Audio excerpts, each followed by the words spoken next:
والصلاة والسلام على رسوله الكريم وعلى آله وصحبه وأهل بيته أجمعين। বাংলাদেশ জামাত ইসলামী কেন্দ্রীয় মজলিসের শুরুর আজকের এই অধিবেশন এমন একটি সময়ে অনুষ্ঠিত হতে যাচ্ছে যখন আমাদের প্রিয় জন্মভূমি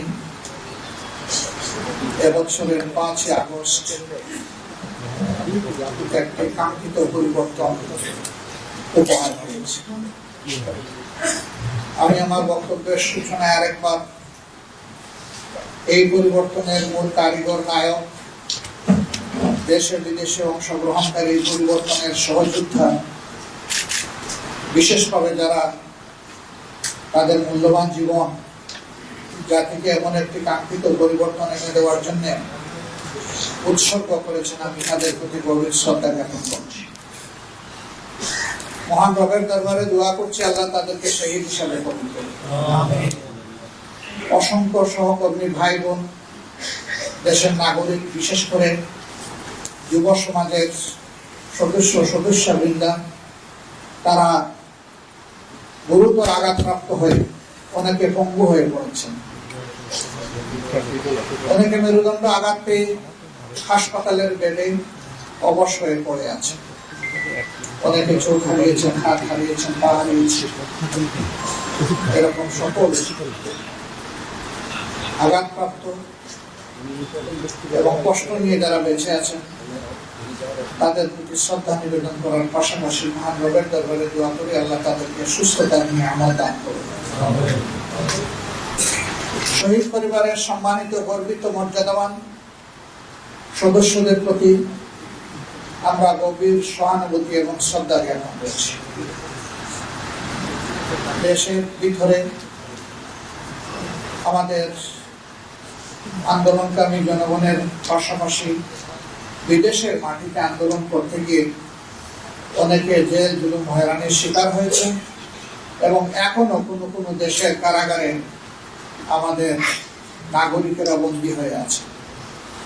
আমরা সরকারকে অনুরোধ করব দ্রুততম সময়ের ভিতরে আমাদের মিশনগুলোকে কার্যকর করে এবং সরাসরি ঢাকা থেকে সংশ্লিষ্ট দেশের সরকারের সাথে যোগাযোগ করে তাদের মুক্তির ব্যবস্থা করা, তাদেরকে তাদের কাজে পুনর্বাসন করা এবং দেশে ফিরিয়ে আনতে হলে সম্মানের সাথে ফিরিয়ে আনার দায়িত্বপূর্ণ সরকার পালন করেন।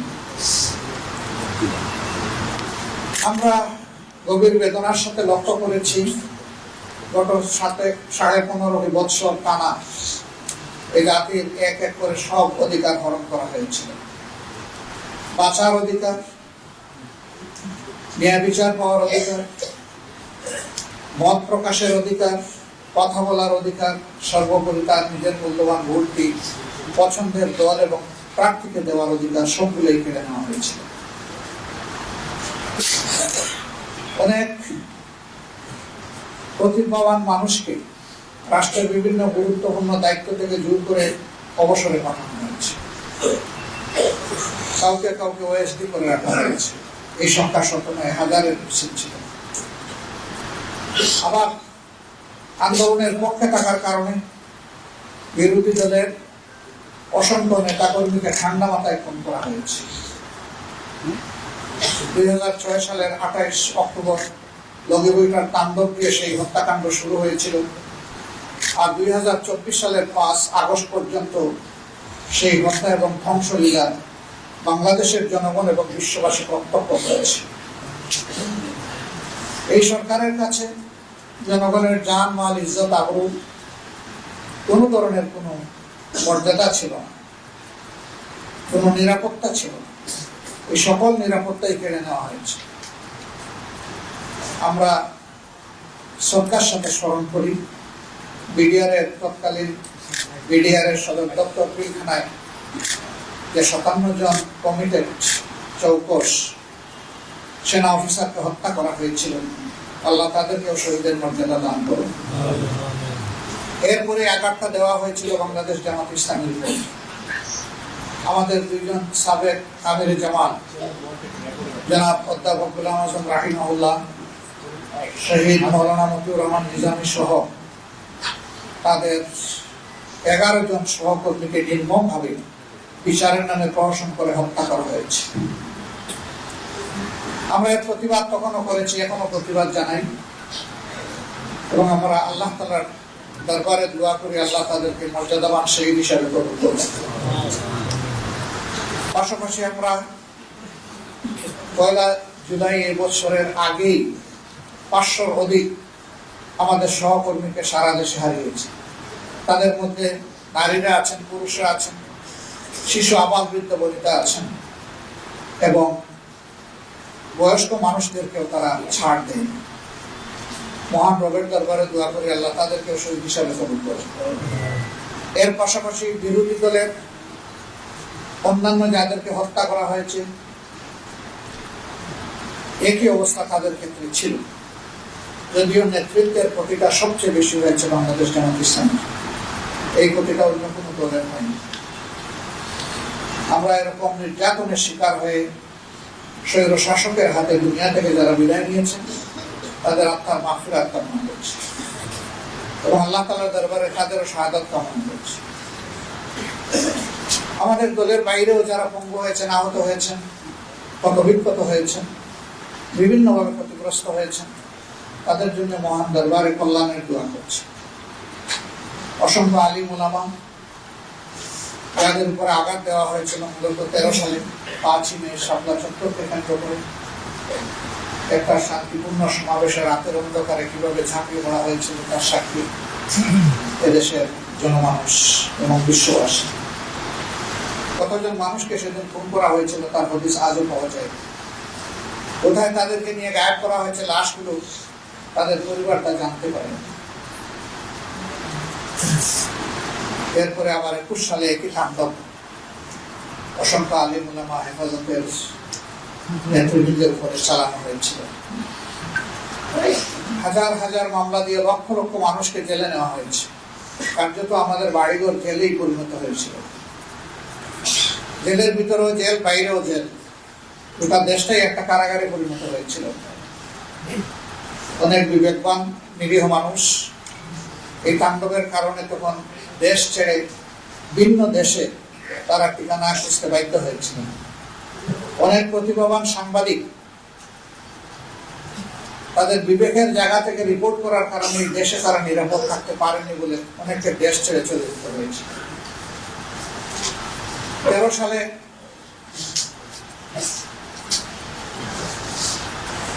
আমরা লক্ষ্য করেছি শাহবাগের কেন্দ্রস্থলে যে আসর বসানো হয়েছিল, দেশে চরম বিশৃঙ্খলা সৃষ্টি করা হয়েছিল। তখন 2টা সরকার প্যারালাল চলছিল। একটা সরকার ছিল সংসদ কেন্দ্রিক, আর একটা ছিল শাহবাগ কেন্দ্রিক। শাহবাগের সরকারই সংসদীয় সরকারের চেয়ে ক্ষমতাবান হয়ে উঠেছিল। তাদের কথায় বাংলাদেশের জাতীয় পতাকা উঠত এবং নামত। জাতি বিস্ময়করভাবে এই সমস্ত বিশৃঙ্খলা লক্ষ্য করেছে এবং রাষ্ট্র থেকে পূর্ণ পৃষ্ঠপোষকতা দেওয়া হয়েছে। সম্মানিত বন্ধুগণ, এই সমস্ত ট্রমা এবং স্কার নিয়ে এই জাতি বেঁচে ছিল এবং প্রত্যেকটি অন্যায়ের বিরুদ্ধেই সোচ্চার হয়েছিল। 15.5 বছরের এই জগদ্দল পাথর আল্লাহ রাব্বুল আলামিন আমাদের সন্তান তৈরি ছাত্রছাত্রী যুব সমাজের মাধ্যমে 1 বছরের 5 আগস্ট সরিয়ে দিয়েছে। কিন্তু এই সরিয়ে দেওয়াটাও খুব সুখের ছিল না। কম বেশি 2000 আদম সন্তানকে এই দেশের নির্মমভাবে খুন করা হয়েছে। স্থল থেকে খুন করা হয়েছে, আকাশ থেকেও গুলি করে খুন করা হয়েছে। এই জন্য জাতির বিরুদ্ধে সরকারের যুদ্ধ ছিল। আমরাও তাদের সকলের প্রতি গভীর শ্রদ্ধা নিবেদন করছি আরেকবার। তাদের সীমাহীন ত্যাগের বিনিময়ে আজকের এই বাংলাদেশ, নতুন বাংলাদেশ। সুতরাং এই জাতিকে তাদের রক্তের প্রতি শ্রদ্ধাশীল থাকতে হবে এবং ঋণ পরিশোধে যত্নশীল হতে হবে। আমরা প্রতিশ্রুতিবদ্ধ। আমরা আমাদের সন্তানদের, নাগরিকদের এই লক্ষ্যে এর মর্যাদা আমরা দিতে চাই। এর বিনিময়ে তারা যে স্লোগান দিয়েছিল, উই ওয়ান্ট জাস্টিস, আমরা ন্যায় বিচার সমৃদ্ধ একটি সমাজ চাই, বৈষম্যহীন একটা সমাজ চাই। সেই বৈষম্যহীন এবং ন্যায় বিচার সমৃদ্ধ সমাজ গড়তে হলে সুষ্ঠু নির্বাচনের মধ্য দিয়ে কাউকে না কাউকে দেশের দায়িত্ব তুলে নিতে হবে হাতে। এই সুষ্ঠু নির্বাচনকে সামনে রেখে আমরা বর্তমান ইন্টারিম গভর্নমেন্টের কাছে দাবি জানিয়েছিলাম যে আপনারা কতিপয় গুরুত্বপূর্ণ বিষয়ে আপনাদেরকে সংস্কার সাধন করে সুষ্ঠু নির্বাচনের জন্য সমতল মাঠ তৈরি করতে হবে। এর জন্য একটি রোডম্যাপ দরকার। এরপরে আমরা বলেছিলাম যে সংস্কারের এই মৌলিক বিষয়গুলা সম্পন্ন হওয়ার সাথে সাথেই নির্বাচন অনুষ্ঠানের পদক্ষেপ আপনাদেরকে নিতে হবে। আবারও আমরা একই কথা তাদেরকে বলবো। পাশাপাশি সুষ্ঠু নির্বাচনের অন্যতম মৌলিক দুটি বিষয় অঙ্গাঙ্গিভাবে জড়িত। একটি হচ্ছে রাষ্ট্রের সকল প্রাপ্তবয়স্ক নাগরিককে ভোটার তালিকায় অন্তর্ভুক্ত হওয়ার সুযোগ সৃষ্টি করে দেওয়া। দ্বিতীয়টি হচ্ছে বিগত সরকার জুলুম করে বহু জায়গায় তৎকালীন বিরোধী দলে যারা ছিলেন তাদের এলাকাগুলোকে টার্গেট করে আসন সংখ্যা কমিয়ে দিয়েছে, আসন পুনর্বিন্যাসের নামে জুলুম করেছে। এগুলাকে আবার পুনর্বিন্যাস করা লাগবে বিবেক এবং বাস্তবতার আলো। এই ভোটার তালিকায় আমরা নিশ্চয়ই সবাই একমত হব। গত 3টি ভোট পর পর কোনো ভোটই না হওয়ার কারণে এদেশের মানুষ ভোটের প্রতি তাদের আস্থা হারিয়ে ফেলেছিল। অসংখ্য যুবক যুবতীর বয়স হয়েছে ভোট দেওয়ার, কিন্তু তারা ভোটার হওয়ার আগ্রহই তারা অন্তরে ধারণ করত না।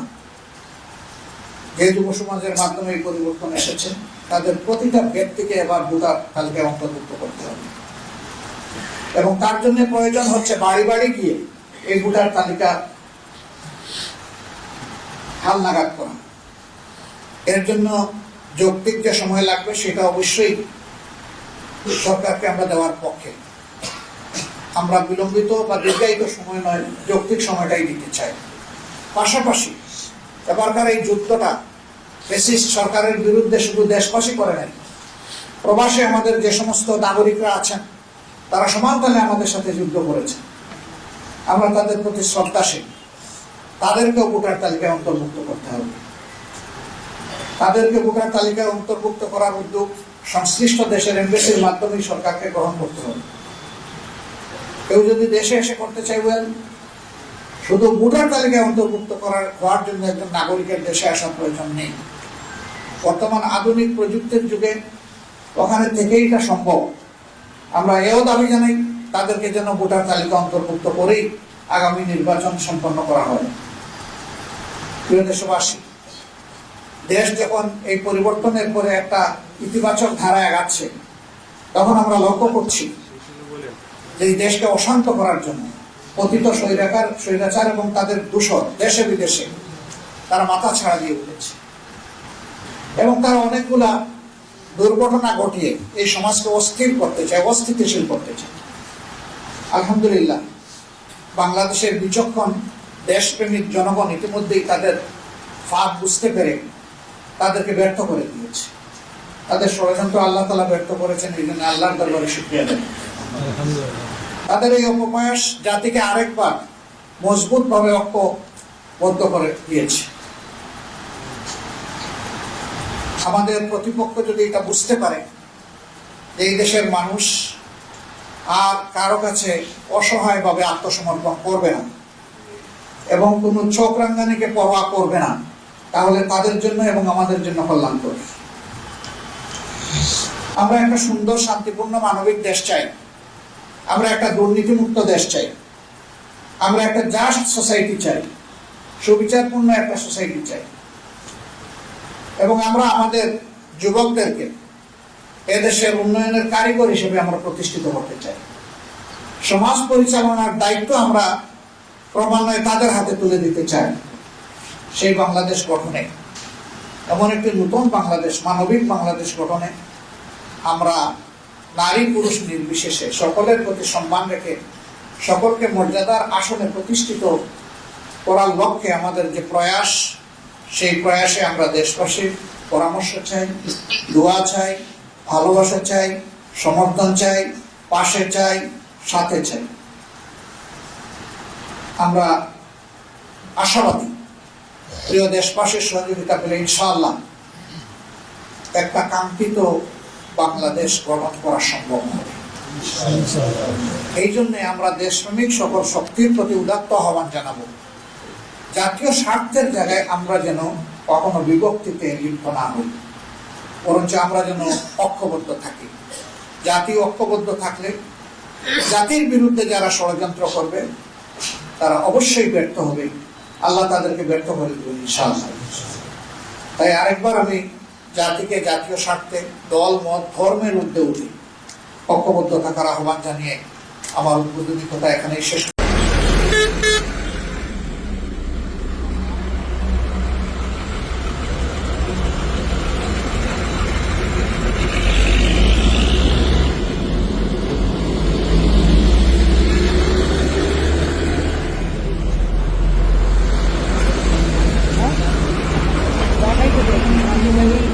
সিরিয়ালে দাঁড়াইছে ওইগুলো কার্য দেওয়া আমিও সব